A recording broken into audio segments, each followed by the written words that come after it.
Cualquier cosa pregunta. Esto lo han visto ustedes, el papel de líquido cefalorraquídeo, ¿no? Como gran protector, ¿no? Lo único que puedo decir de esto que antiguamente a esto se le llamaba espacio subaracnoideo, ¿no? Porque decían que había un espacio que ahí había solamente líquido, ¿no? Lo cual no es así, ¿no?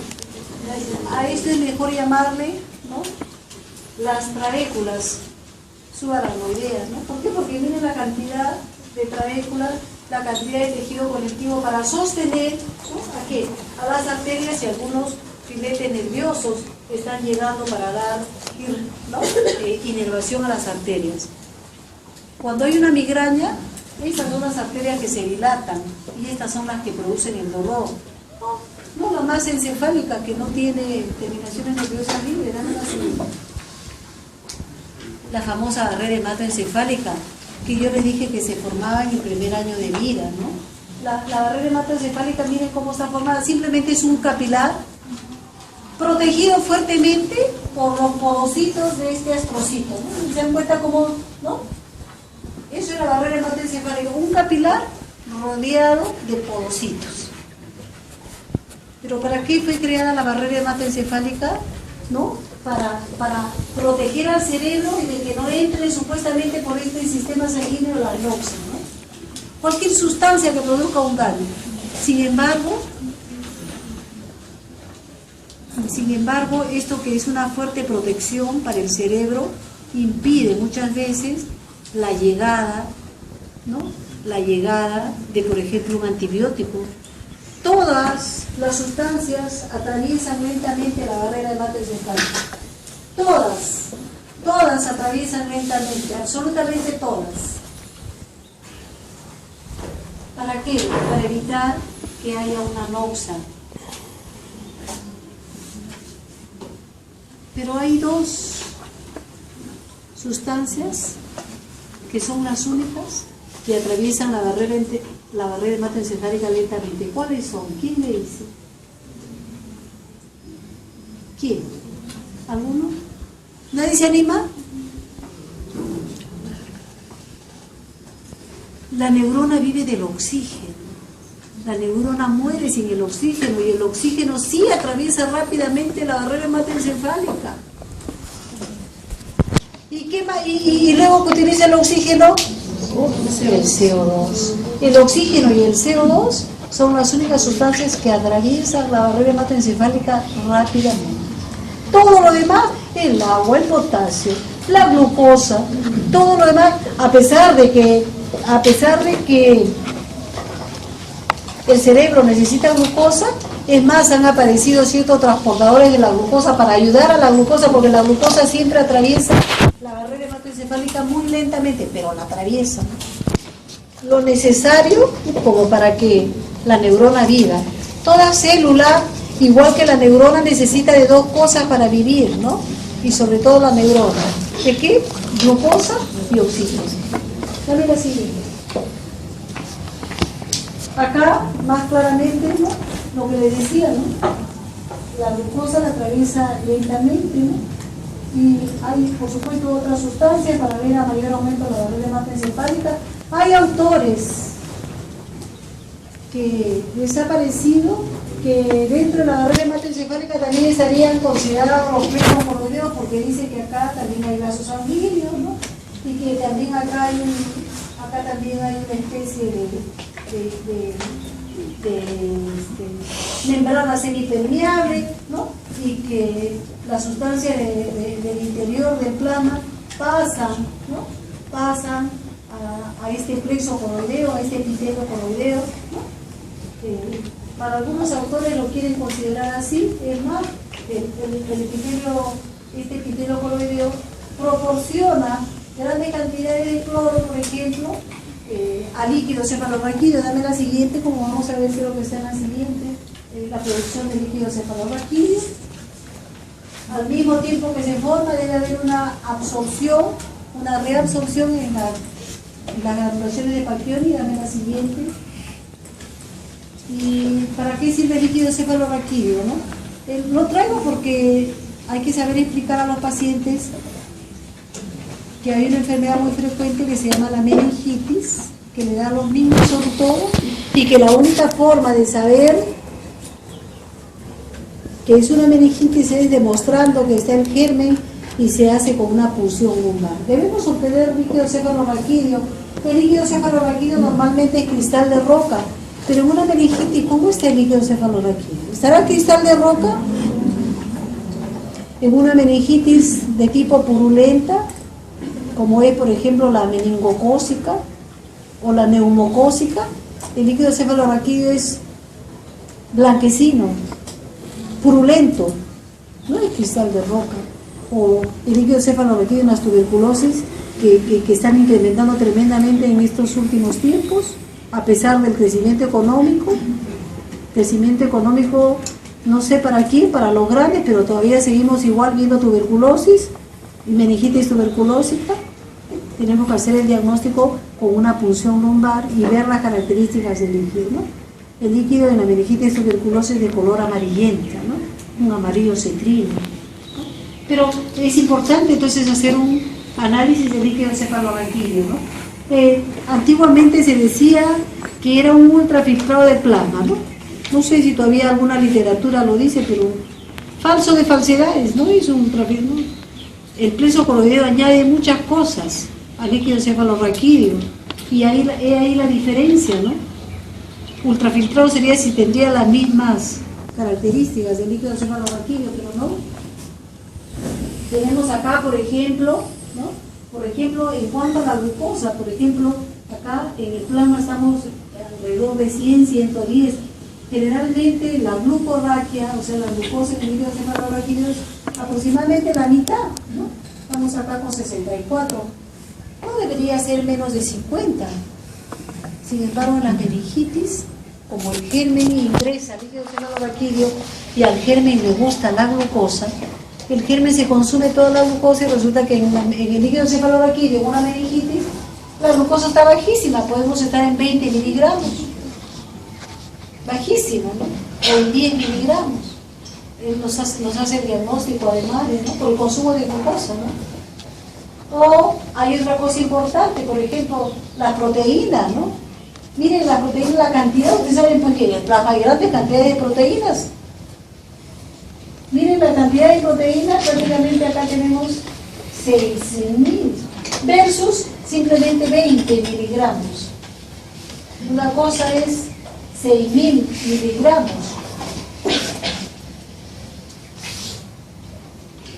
por 100 mililitros y otra cosa es 20. Efectivamente, cuando hay un proceso inflamatorio, aquí sí las proteínas se incrementan tremendamente, ¿no? Ya no serán los 20 miligramos. Encontramos 100 miligramos, 80 miligramos, cuando hacemos, ¿no?, el análisis del líquido cefalorraquídeo. De la manera que es importantísimo ver este análisis, ¿no? Hay ciertas variaciones y hay otra cosa importante también, por ejemplo el cloro, ¿no? Acá también hay una buena diferencia, ¿no? Mire que en el plasma hay 99, ¿no? Sin embargo, en el líquido cefalorraquídeo mucho más, 113. ¿Por qué? Porque el plexo coroideo está añadiendo abundante cloro al líquido cefalorraquídeo. Cuando uno hace una punción lumbar, y sobre todo lo hace un médico joven, muchas veces el médico joven se le dificulta y hace una punción traumática y a veces sale sangre, ¿no? Entonces, uno no sabe si la sangre es porque el médico joven no hizo bien la punción o porque ha habido una hemorragia subaracnoidea, ¿no? Es decir, algo sangró, un aneurisma se rompió, entonces todo el líquido cefalorraquídeo está invadido de sangre. Pero gracias a esta característica de que abunda el cloro, se incrementa la osmolaridad del líquido cefalorraquídeo y entonces cuando una célula entra en una situación, en una solución hipertónica, se crena, se deshidrata, ya lo van a ver cuando hagan alguna vez hematofisiología. Entonces aquí lo que vemos son los crenocitos, ¿no? Y eso nos hace a nosotros diagnosticar también una hemorragia subaracnoidea. Vean la importancia entonces que tiene el líquido cefalorraquídeo, ¿no? No solamente sirve para la protección, no solamente es el colchón neumático del cerebro, sino que nos sirve a nosotros para hacer el diagnóstico de muchas enfermedades. Ahora, ¿cuál es el problema de lavar lamentablemente, ¿cuál es el problema de la barrera hematoencefálica si tú me regresas atrás, ¿no? El problema de la barrera, claro, nos protege, fabuloso, cuando uno es recién nacido, si hay una ictericia no te da el carníctero porque en el adulto, en una hepatitis no hay carníctero, pero en el niño sí, porque no hay formada la barrera hematoencefálica. Pero ¿cuál es el problema aquí con la barrera hematoencefálica? Por ejemplo, tuve la oportunidad de ver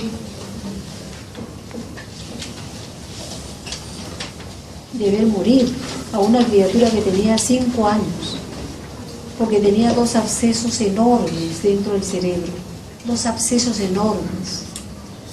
Y los antibióticos que le poníamos no le hacían nada porque no llega, no atraviesa la barrera hematoencefálica, menos va a llegar apenas llega a la superficie, menos va a llegar al interior del absceso. El niño se murió inexorablemente. Una pena tremenda, ¿no? Una criatura totalmente desnutrida.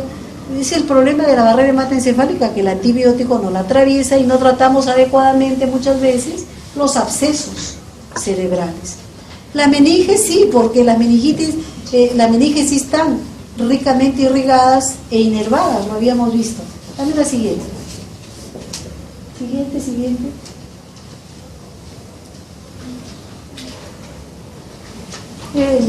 Pero hay ciertos lugares en los que no puede haber barrera hematoencefálica y tiene que estar simplemente, ¿no? Tiene que haber una continuidad, no pueden haber porocitos, tiene que estar el vaso sanguíneo y la membrana de la neurona para que se pueda detectar todo lo que hay dentro de la neurona. Y estos son los lugares que están libres de barrera hematoencefálica, por ejemplo, ¿no? A nivel acá, les dije, a nivel hipotálamo hay centros importantísimos. Está el centro glucostático, en que se captan los niveles de glucosa, está el centro del hambre, el centro de la sed, está un centro que se llama el centro osmótico. En el núcleo anterior del tálamo óptico está el centro osmótico, aquí, de tal manera que acá no debe haber barrera hematoencefálica porque el hipotálamo, las neuronas hipotalámicas tienen que captar los niveles de osmolaridad para regular el medio interno. Miren qué importante, ¿no? Dame la siguiente. Obviamente tiene que haber un flujo, ¿no? Un flujo sanguíneo adecuado, aproximadamente 50, ¿no? centímetros cúbicos, ¿no? de sangre que tiene que estar llegando aquí al cerebro, ¿no es cierto? Por minuto y por gramo, ese es el flujo sanguíneo. Pero ¿qué pasa si hay un edema cerebral, si este paciente ha sufrido un trauma intenso y este cerebro crece enormemente, ¿no? Las neuronas se llenan de líquido, el extracelular se llena de líquido y hay un edema tremendo, ¿no? Cada vez que hay un trauma cerebral hay un edema tremendo, es el famoso edema cerebral que mata a los seres humanos. ¿Por qué? Es tanta la presión dentro del cerebro que comprime a estos vasos sanguíneos. Yo pregunto, ¿habrá un buen flujo cerebral? No llega adecuadamente el flujo cerebral, no llega adecuadamente la sangre al cerebro, ¿no? En situación de hipertensión endocraniana, ¿no? Acá está la presión intracraneal. Obviamente el flujo sanguíneo, lo que hace un rato les puse el ejemplo, si hay una vasoconstricción o dilatación cerebral, ¿no? La viscosidad de la sangre tiene que ver también con el flujo sanguíneo, ¿no? Cuando el paciente está sumamente grave, ya ustedes lo verán cuando hagan clínica, lo que se hace es medir la presión venosa, ¿no? A nivel cerebral. En fin, se monitoriza, ¿no? Para ver si el paciente está con una buena irrigación cerebral, ¿no? Dame la siguiente. Y finalmente, les dije yo que hoy día la neurofisiología revolucionó. Imagínense, a esto se le llama el SPECT, y eso lo podemos ver, le llamamos resonancia magnética funcional o tomografía con emisión.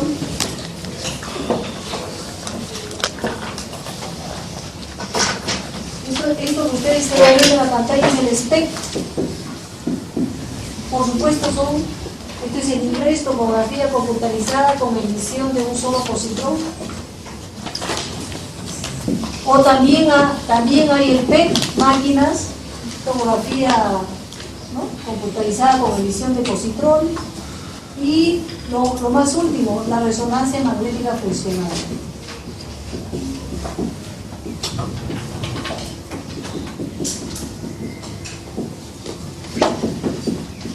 ¿Cómo está funcionando el cerebro? Qué fácil ahora, ¿no? ¿Qué hacen con estos pacientes? Le inyectan una sustancia, por ejemplo, un gas que se llama xenón, y la neurona ávidamente coge a este gas, ávidamente, cada vez que uno utiliza, ¿no?, dentro de su actividad. Entonces, este es un grupo de pacientes, son experimentos, un grupo de pacientes arriba y otro grupo de pacientes abajo, ¿no? Este es el SPECT, la tomografía computarizada, ¿no?, con emisión de un solo positrón. Le inyectamos el gas y le decimos al paciente, le damos una determinada función. Está echado en la camilla, relajado, y le decimos, esto es un experimento de un grupo de pacientes, y le decimos a los pacientes, señor, va a comenzar a hacer unas operaciones de suma y resta. Yo le voy a dar unas operaciones y comenzamos. A ver, ¿cuánto es 5 más 8 más 9? Entonces todo el mundo está trabajando en ese momento. Está sumando, ¿no? En ese momento que el paciente comienza a sumar, estas áreas se comienzan a colorear. Estas son las que están en la actividad, ¿no? Fundamentalmente el lóbulo frontal. ¿Y en qué lado? El lóbulo izquierdo. También el lóbulo frontal derecho, ¿no? Fundamentalmente, ¿no? Sumas y restas simples. Pero también un poquito acá, ¿no? En menor cuantía, lóbulo parietal, ¿no? Esta zona es una zona sumamente importante, ¿no? Esta es una zona de integración, ¿no? Fronto, parieto temporal. Esta es una zona importante. Estas son zonas de asociación, como lo vamos a ver en otra diapositiva, ¿no? ¿No? Acá hay esta zonita y el lado derecho también un poco, ¿no? Pero nada más. A otro grupo de pacientes le decimos, señor, lo que van a hacer ustedes en este momento, le aplicamos la ampolla en doble 12, le decimos ahora, queremos que usted comience a recordar los momentos más felices de su vida y sobre todo con su familia.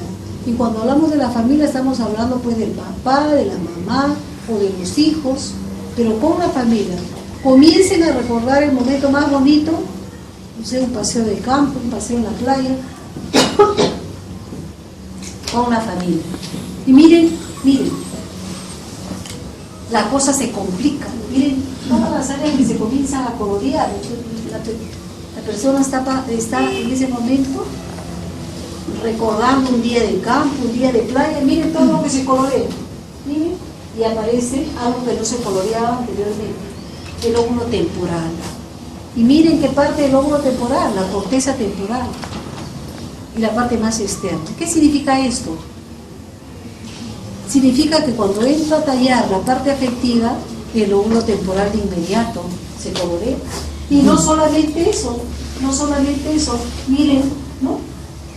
Prácticamente también esta zona de asociación parietal, pero de manera mucho más extensa, ¿no? Dame la siguiente, así es como, ahora, esta gráfica pierde su color por la transparencia, pero hoy día los estudios son impresionantes, ya tienen todos colores. Ustedes ven ahí un color rosadito que eran los primeros, ¿no? Pero cuando uno le pide una resonancia funcional, ya viene todo súper coloreado, color rojo, amarillo, verde. Es impresionante cómo se tiñen las diferentes zonas del cerebro. Lo que les había dicho hace un momento, ¿no? La glucosa siempre tiene que estar, la neurona necesita glucosa, ¿no? Entonces, pero la glucosa atraviesa lentamente. Por lo tanto, aparecieron unos transportadores, los famosos GLUT, ¿no? De todo tipo, y miren dónde están, ¿no? En los pies, sobre todo de los astrocitos, ¿no? Los famosos GLUT, GLUT1, se siguen descubriendo, ¿no? El GLUT3, el GLUT5, hasta en la microglía están ahí los transportadores, ¿no? Dame la siguiente, por favor, para ayudar a pasar a la glucosa, ¿no? Dame la siguiente.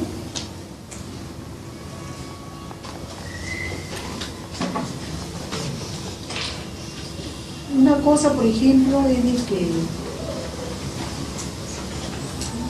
ahora vamos a con este. ¿Tú cómo te llamas? Esther, por ejemplo, Esther, ¿no? Esther, por ejemplo, di en voz alta la palabra mamá. Mamá. Ella ha dicho mamá, pero bueno, como decir una simple palabra. Escuchen. Sí, pero yo estoy segura, atentos, que si en este momento aparece la mamá de Esther tocando la puerta ahí y ella voltea y ve que está su mamá, ella va a decir con un grito mamá, ¿no?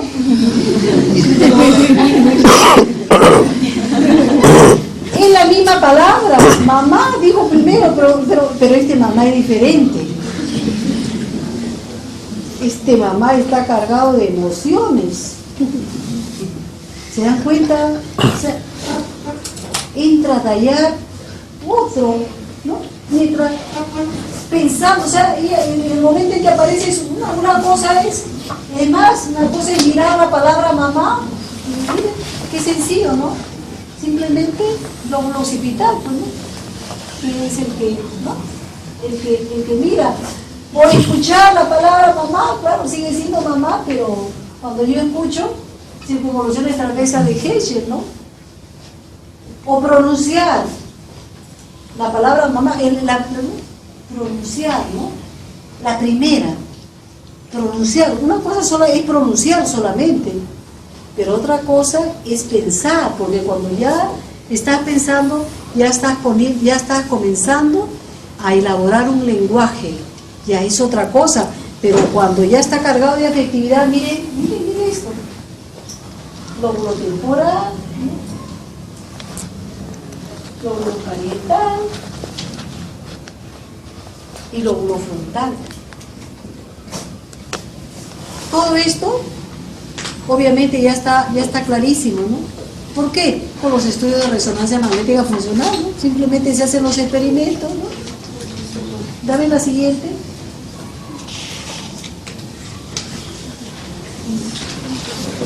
La famosa área de Broca, la de lenguaje expresivo, o la de lenguaje, ¿no? La zona de Wernicke, el lenguaje de tipo comprensivo. Afortunadamente,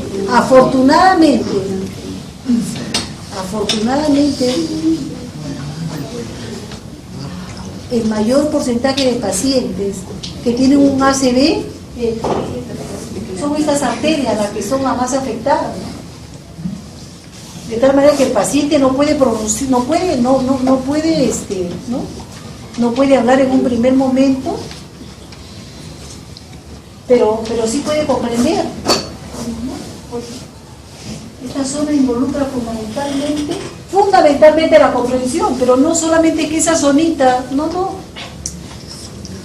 Hay redes entre ambas cosas, o sea, no es tan fácil separar y decir, solamente es una fascia expresiva, y es, ojo, una cosa, creo que ya les había dicho, es no pronunciar, y otra cosa es el lenguaje, ¿no? No pronunciar bien puede ser una persona con intoxicación alcohólica que no pronuncia bien, pero el lenguaje está perfecto, ¿no? Aquí el paciente les queda mirando, pero no puede organizar una palabra. Si ustedes le dicen, por ejemplo, repite, dime, ¿no? A ver, vamos a decir, repite esta sílaba, ¿no?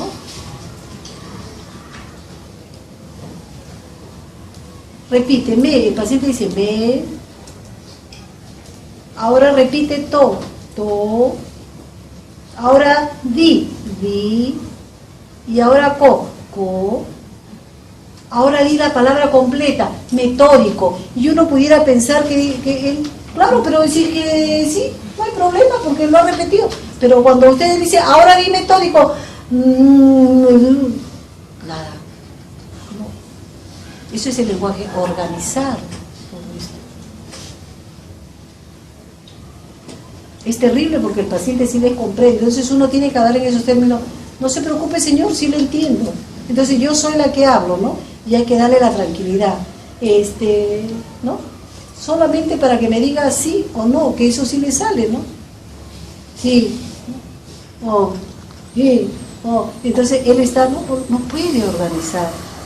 Dale la siguiente, o sea, eso lo van a tener que ver cuando ya pues ustedes estén en clínica, ¿no? Porque yo no sé si me entiende porque es tan difícil incluso para hacer la evaluación, ¿no? Del mismo paciente, pero es interesante ver un paciente afásico, ¿no? Y ustedes tendrían que ir a los hospitales para ir captando, ¿no?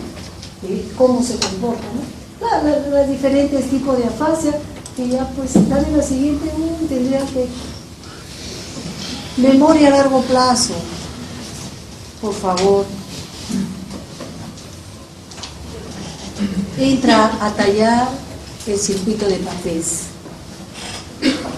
Mientras que en la memoria reciente, fundamentalmente estamos hablando de corteza temporal, estamos hablando, ¿no?, del lóbulo temporal.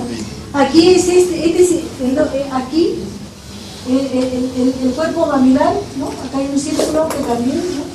Circuito mamilo hipocampo talámico. Los tubérculos mamilares se destruyen por el exceso de alcohol. Por eso es que el paciente con intoxicación alcohólica, el paciente con adicción al alcohol, a las finales de su vida y aún comenzando ya el problema, hay un síndrome que se llama el síndrome de Korsakoff, que tiene el paciente alcohólico y que tiene trastornos de memoria. ¿Por qué? Se va destruyendo lentamente. Lentamente se va destruyendo el tubérculo mamilar. Eso es lo que se evidencia. Pero ya les había dicho que hay experimentos. Hay experimentos con una copa de whisky, 2 copas de whisky, 3 copas de whisky, 4, 5, 6. Ya desde una copa de whisky ya se incrementa la apoptosis neuronal. Y se ha hecho un estudio en todos los que murieron por accidentes de tránsito y que estaban embriagados, ¿no? Y investigando más o menos cuál era el nivel, ¿no?, en relación con el nivel en sangre, ¿no? En fin, dame la siguiente. Y acá, ¿no? Lo pongo porque este circuito de Papez está representado, cuando yo hablo del sistema límbico, obviamente estoy hablando de emociones, pero hay una parte del sistema límbico que, si bien es cierto, en los seres humanos como nosotros, fundamentalmente tiene que ver con la corteza temporal, pero lamentablemente, digo, pues no nos podemos correr de la realidad. Lamentablemente hay una parte primitiva.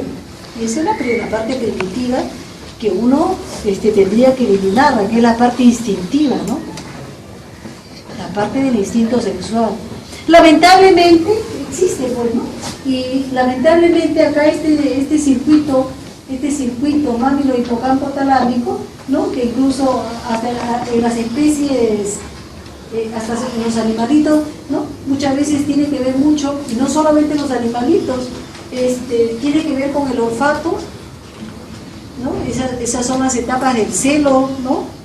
Por ejemplo, de los animalitos, los perritos, ¿no? El olfato para el perro es sumamente importante. El perro es una de las especies que tiene el núcleo amigalino tremendamente desarrollado. Lamentablemente tengo que decir que este es el responsable del instinto. Lamentablemente. Y lamentablemente tengo que decir que en los varones está más desarrollado que en la mujer. Entonces hay una cuestión fisiológica de por qué el varón Sí, pues, porque el varón tiene mayor apetito sexual que la mujer. Hay una cuestión, ¿no? Hay una cuestión fisiológica. Ya se sabe que este núcleo amigalino del varón está más desarrollado, ¿no? Entonces, por eso se habla de un cerebro masculino y un cerebro femenino. Pero para eso está la corteza temporal, para frenar a este núcleo amigdalino, ¿no? ¿No es cierto? Y si no,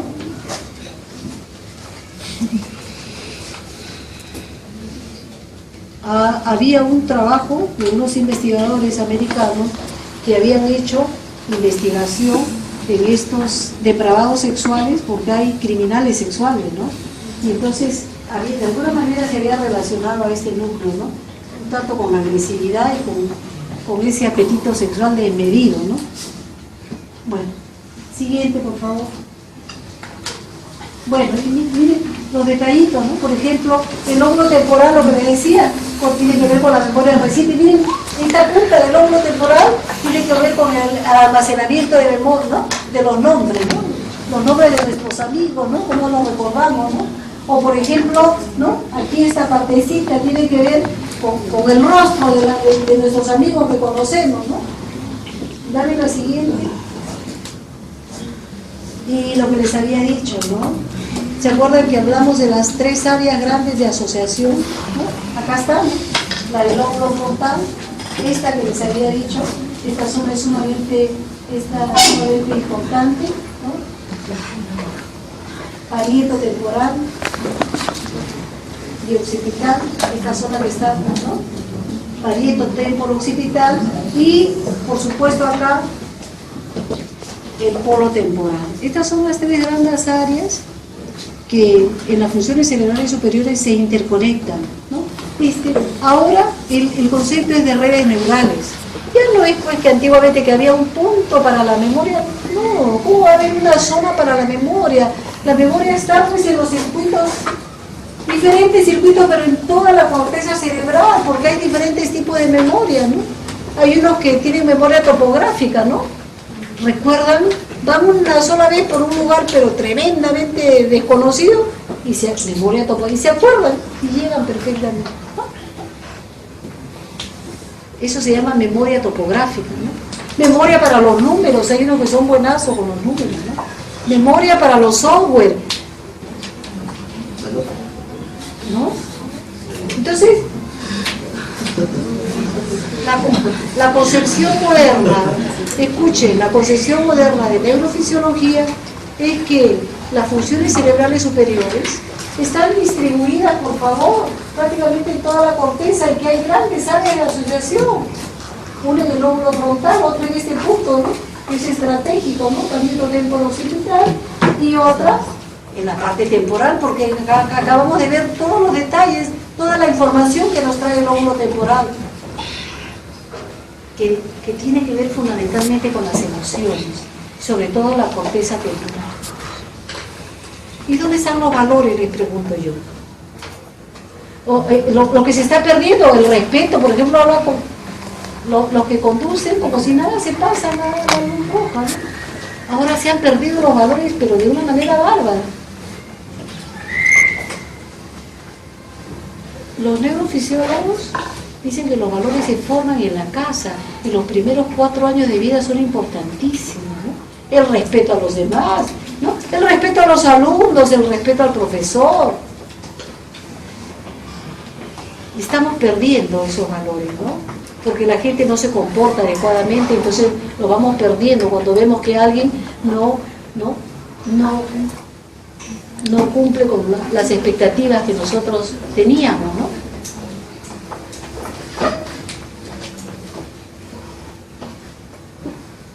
¿Dónde están los valores?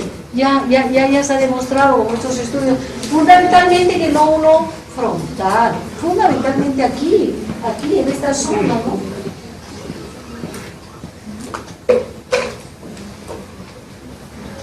Hasta hace poco, el año pasado, se murió un gran neurólogo, el doctor Pedro Ortiz. Hace muchos años él postuló esto que era como una teoría. Hace muchísimos años, estamos hablando de hace 30 años, cuando no había la resonancia magnética funcional, él postuló estas teorías que ahora son clarísimas, tiene muchísimos libros. El año pasado falleció un gran neurólogo, una pena, y él es el que hablaba de los valores y dónde está la parte que a uno lo motiva. Uno, por ejemplo, ustedes vienen y dicen, yo voy a ser médico y yo voy a aprobar el curso de fisiología, y para eso tengo que aprobar todos los capítulos, ¿no?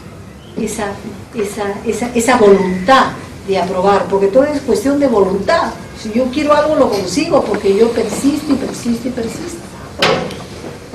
Los valores y la voluntad está aquí. A eso el doctor Ortiz le llamó connatividad. La parte productiva se produce con sobre todo en el hemisferio izquierdo. Este es el millonario Bill Gates, ¿no? ¿Por qué millonario? De la parte que él se dedicó a sus computadoras, ¿no?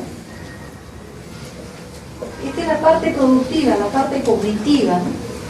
El lenguaje de la computación, ¿dónde está el lenguaje de la computación? Probablemente pues en todo el hemisferio izquierdo, en toda la corteza cerebral, ¿no? Unido por estas tres áreas de asociación basada, y la parte afectiva está en el lóbulo temporal. Dame lo siguiente, ¿te parece que hemos terminado? ¿Tiene alguna pregunta?